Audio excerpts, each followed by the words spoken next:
નમસ્કાર, હું રાજ. આપ જોઈ રહ્યા છો સ્પાર્ક ટુડેની સિનોર તાલુકા સેવા સદન કચેરી ખાતે સેવા સેતુ કાર્યક્રમ યોજાયો હતો, જેમાં 18 ગામડાના લાભાર્થીઓએ હાજરી આપી હતી.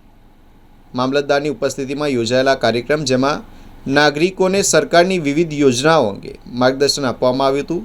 સ્થળ પર આવકનો દાખલો, જાતિનો દાખલો, રેશન કાર્ડ અને આધાર કાર્ડ સહિત અનેક સેવાઓ માટે અરજી સ્વીકારવામાં આવી હતી અને તાત્કાલિક તેનું નિરાકરણ લાવવા માટેનો પ્રયાસ થયો હતો. તાલુકા કક્ષાના અધિકારીઓ, કર્મચારીઓ, આરોગ્ય ટીમ, પશુપાલક અને સ્થાનિક આગેવાનો ઉપસ્થિત રહ્યા અને લોકોને સરકારી યોજનાઓનો વધુમાં લાભ લેવા માટે અપીલ કરી છે.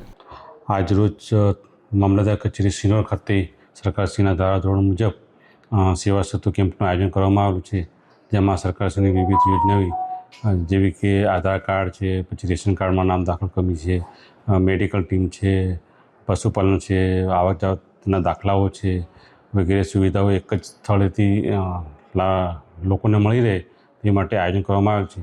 જેમાં આજના દિવસે સિનોર તાલુકાના 18 ગામોનો સમાવેશ થયેલો છે, જે સવારથી અત્યાર સુધીના લગભગ 120 જેટલા લાભાર્થીઓને લાભ આપવામાં આવેલો છે, જે આજ સાંજ સુધીમાં આખો દિવસ કેમ્પ ચાલવાનો છે, જેમાંથી લોકો જેટલા લોકોને લાભ મળે એ રીતનું અમે આયોજન કરવામાં આવેલ છે, જેમાં તમામ વિભાગો હાજર છે.